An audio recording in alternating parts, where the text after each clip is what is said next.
everyone. Welcome to a very special summertime bonus edition episode of Hitmakers. This is a quick one. This is from about a month, 2 months ago. And I'm chatting with Steve Rigby of the Jerry Cans. For those of you who don't know, the Jerry Cans are a band from Iqaluit, Nunavut. I know my accent is not very good on the pronunciation of those words, but that's where they're from. And I ran into him backstage at the CBC Music Festival a couple of months ago when I was up there playing drums for Jen Grant. This guy came in and he was wearing a shirt from the band Knower, and I couldn't remember where I had heard that band name before. It turned out my friend Cal, who I met in California, and Cal is not short for California, but Cal does teach guitar lessons to Lars Ulrich's kids, so there you go. But my buddy Cal had told me about this band Knower. Lewis Cole is a member of this band. Anyhow, so this dude walks into the room where I'm hanging out in the sort of green room at the festival and starts talking about drums, and we were chatting about drums, and I realized that I ought to record our conversation, so that's what I did. Great. I don't know what else to say. Good guy, funny guy, very knowledgeable. We just talked kind of quickly about what it's like up north playing music. So I think you may find this very interesting. I know I certainly did. It was a pleasure to meet Steve, and I hope to see him again. There is a Halifax connection to the Jerry Cans. Gina Burgess, the violinist in the group, is from here. She's a great player and musician about town. Also a member of Gypsophilia, formerly, among other groups.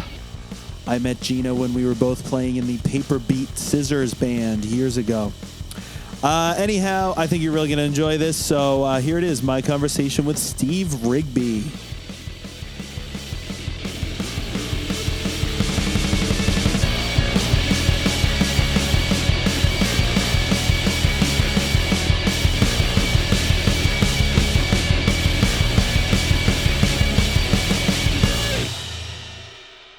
Hey folks, we're hanging out backstage at CBC Music Fest, talking into my phone.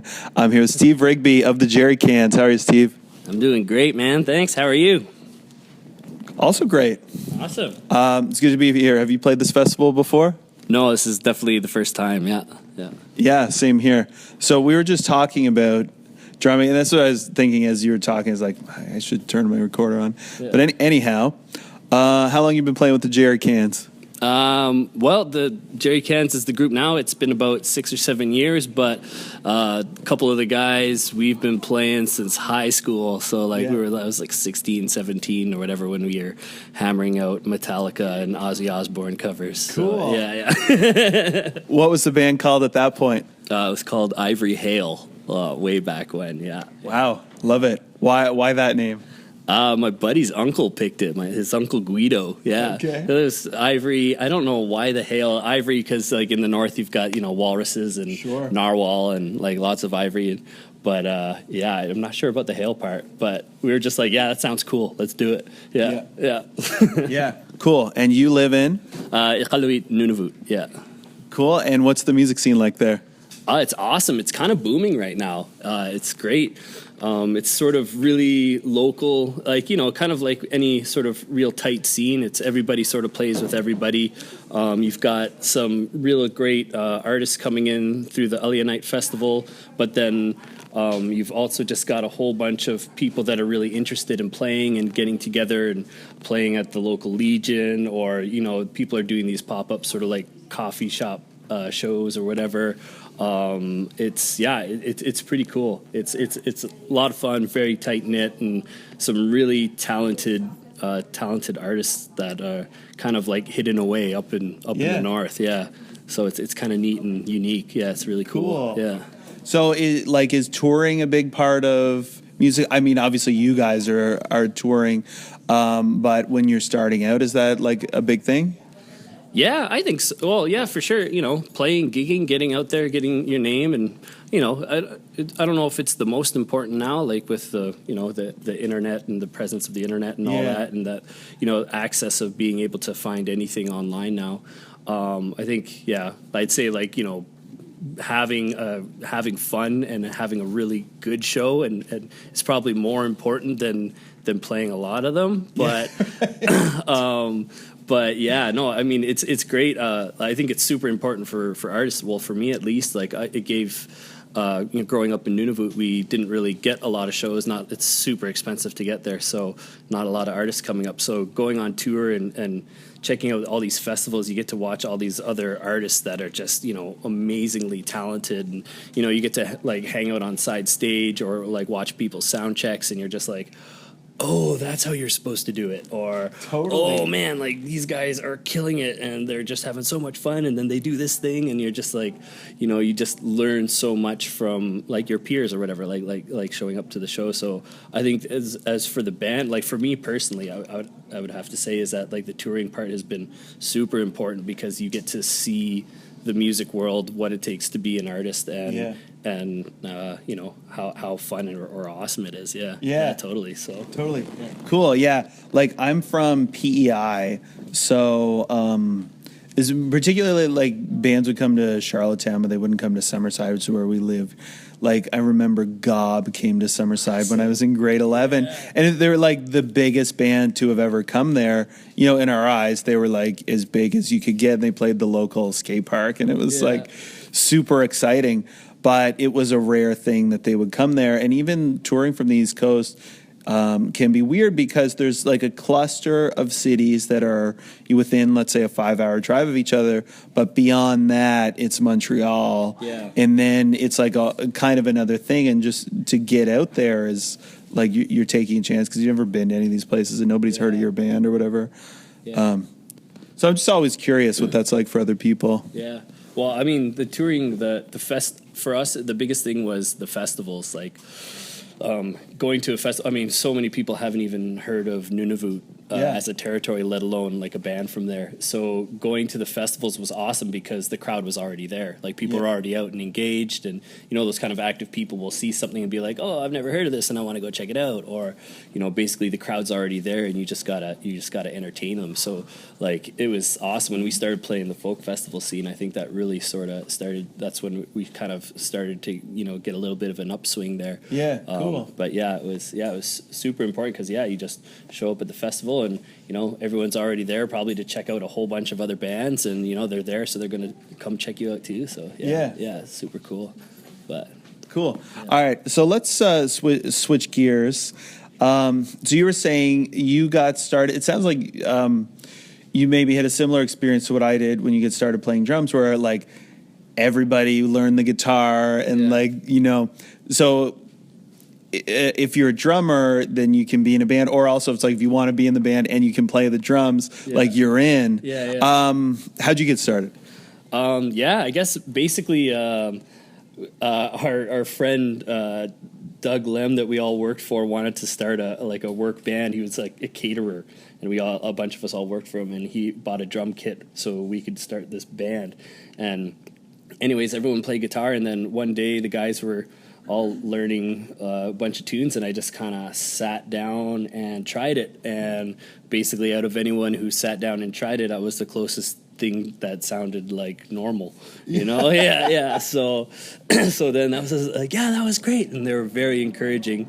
I think a lot of it to do because no one else wanted to do it, but it was, it was fun. And I mean, it kind of became my it's my instrument of preference. Like I first started playing music on guitar, but I find the drums to be like the most fun. And then basically, once you get introduced and it's like, oh, Steve plays drums, then I was the only guy in town that played, and everyone was like, oh, do you want to play I want to try this and I want to try that. Do you want to play this? And I'm like, yeah, sure, let's do it. And basically it's just it kind of became like, it's like the tradesmen of the musical world, like all the work that no one else wants to do, or like the goalie on the hockey team, But you're like, it is a good analogy, or if you want to say that, because you are kind of holding it down and like you're so important. And it is the thing of like a good goalie can save a mediocre team. Big time. Yeah, big time. Yeah. So, yeah, no, it's it's cool. I like it. It's fun. I don't necessarily need to be in the front. I'm happy in the back having fun. I always feel like the drummer is kind of like the first one that needs to be convinced. If you can't get the drummer to have fun, then like you're sunk. So like it's like if like just I jump in, and when I play and I'm having fun, like if I'm not having fun up there, I can't expect anybody else to be having fun. You know what I mean? Yeah, fair enough. And it's like it's a funny thing because also I feel like with the instrument.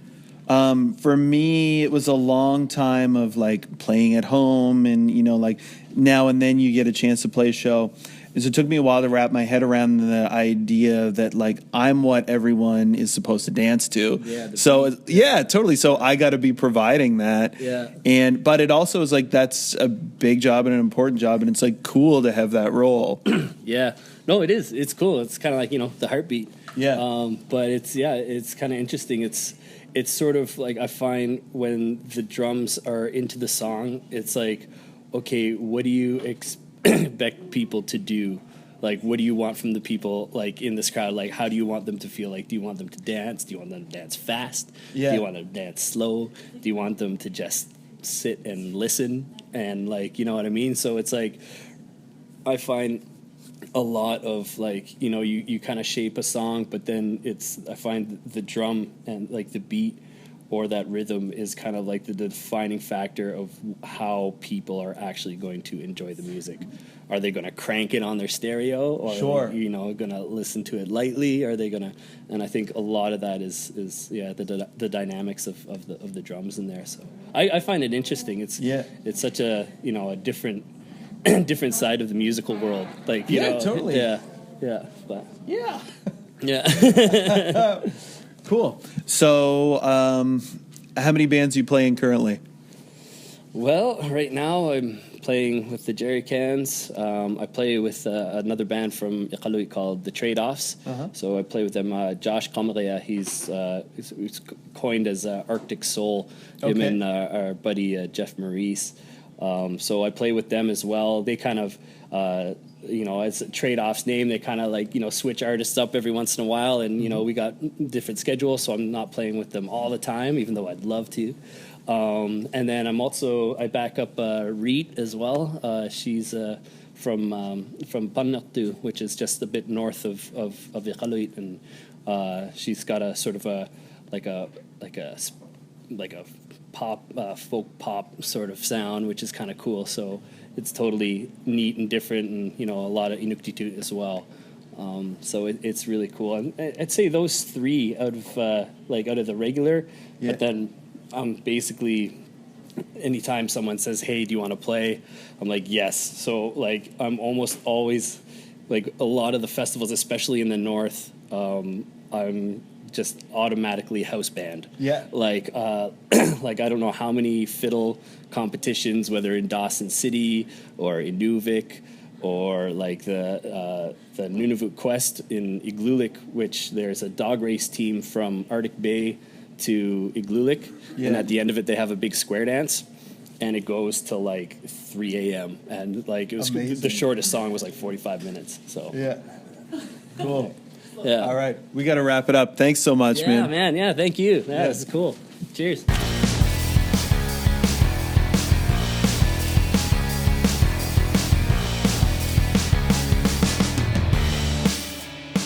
All right, there you have it, folks. It was good to meet that guy. I enjoyed talking to him, and he was being whisked away at the end because he had to go play. So if you want to see, the Jerry Cans are obviously online, and you can check them out at thejerrycans.com. If you want to see that show, there is an 8-hour-long YouTube video. If you YouTube search CBC Music Festival 2018 main stage, something like that, you'll see it. And we're both on it. Just check the schedule and click around as warranted. All right, thanks a lot for tuning in. keep paying attention. We're going to be rolling out some more stuff as the weeks go on. And stay tuned for Season 2. If you haven't heard all of Season 1, now is the perfect time to go digging through the archives. And as always, you can find detailed information about each guest at learndrums.ca/hitmakers. All right. Thanks for tuning in. Talk to you later.